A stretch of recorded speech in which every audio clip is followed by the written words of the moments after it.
वट सावित्री व्रत कथा। हर साल की ज्येष्ठ मास की अमावस्या तिथि को वट सावित्री का पर्व मनाया जाता है। इसी दिन सुहागिन महिलाएं पति की दीर्घायु के लिए व्रत रखती हैं। इस दिन देवी सावित्री ने यमराज से अपने पति सत्यवान के प्राणों की रक्षा भी की थी। इस दिन सुहागिन महिलाएं 16 श्रृंगार करके बड़ के पेड़ की पूजा करती हैं।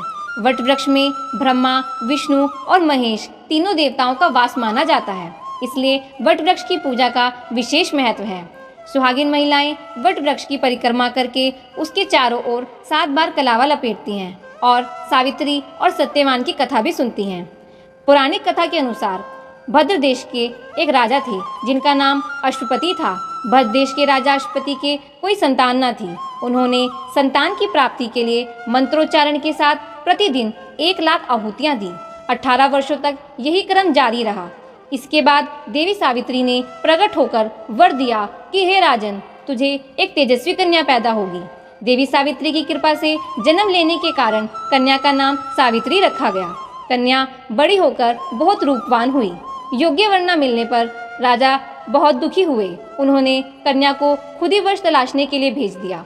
सावित्री तपोवन में भटकने लगी। वहाँ शाल्व देश के राजा धुमतसेन रहते थे, क्योंकि उनका राज्य किसी ने छीन लिया था। उनके पुत्र सत्यवान को देखकर सावित्री ने अपने पति के रूप में उसका वरण कर लिया। ऋषिराज नारद को जब यह बात पता चली तो वह राजा अश्वपति के पास पहुंचे और कहा कि हे राजन, यह क्या कर रहे हैं आप? सत्यवान गुणवान है और धर्मात्मा भी है और बलवान भी है, पर उसकी आयु बहुत छोटी है, वह अल्पायु है। 1 वर्ष के बाद उसकी मृत्यु हो जाएगी। ऋषिराज नारद की बात सुनकर राजा अश्वपति घोर चिंता में डूब गए। सावित्री ने उनसे कारण पूछा तो राजा ने कहा कि पुत्री, तुमने जिसे अपने वर के लिए चुना है वह राजकुमार अल्पायु है। तुम्हें किसी और को अपना जीवन साथी बनाना चाहिए। इस पर सावित्री ने कहा कि पिताजी, आर्य कन्याएं अपने पति का वरण एक ही बार करती हैं और राजा भी एक ही बार आज्ञा देता है, पंडित भी एक ही बार प्रतिज्ञा करते हैं और कन्यादान भी एक ही बार किया जाता है। सावित्री हट करने लगी और बोली, मैं तो सत्यवान से ही विवाह करूंगी। राजा अश्वपति ने सावित्री का विवाह सत्यवान से करा दिया। सावित्री अपने ससुराल पहुंचते ही सास ससुर की सेवा करने लगी। समय बीतता चला गया और नारद मुनि ने सावित्री को पहले ही सत्यवान की मृत्यु के दिन के बारे में बता दिया था। वह दिन जैसे जैसे करीब आने लगा, सावित्री अधीर होने लगी।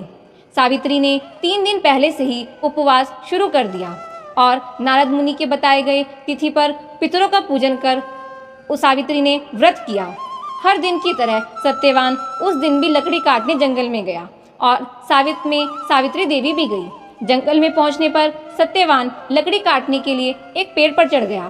तभी सत्यवान के सिर में बहुत तेज दर्द होने लगा और दर्द से व्याकुल होकर सत्यवान पेड़ से नीचे उतर आया। सावित्री अपना भाग्य समझ गई। तभी सत्यवान के सिर को गोद में रखकर सावित्री सत्यवान का सिर सहलाने लगी। तभी वहां पर यमराज आए। यमराज अपने साथ सत्यवान को ले जाने लगे। सावित्री भी उनके पीछे पीछे चल पड़ी। यमराज ने सावित्री को समझाने की बहुत कोशिश की कि यही विधि का विधान है, लेकिन सावित्री नहीं मानी। सावित्री की निष्ठा और पतिपरायणता को देखकर यमराज ने सावित्री से कहा कि हे देवी, तुम धन्य हो, तुम मुझसे कोई वरदान मांग लो। सावित्री ने कहा कि मेरे सास ससुर वनवासी और अंधे हैं, उन्हें आप दिव्य ज्योति प्रदान करें। यमराज ने कहा ऐसा ही होगा, जाओ अब तुम लौट जाओ। लेकिन सावित्री अपने पति सत्यवान के पीछे पीछे चलती रही। यमराज ने कहा कि देवी, तुम वापस चली जाओ। सावित्री ने कहा कि भगवान, मुझे अपने पति के पीछे पीछे चलने में कोई परेशानी नहीं है, पति के पीछे चलना मेरा कर्तव्य है। यह सुनकर यमराज ने फिर से कहा कि तुम वर मांगो।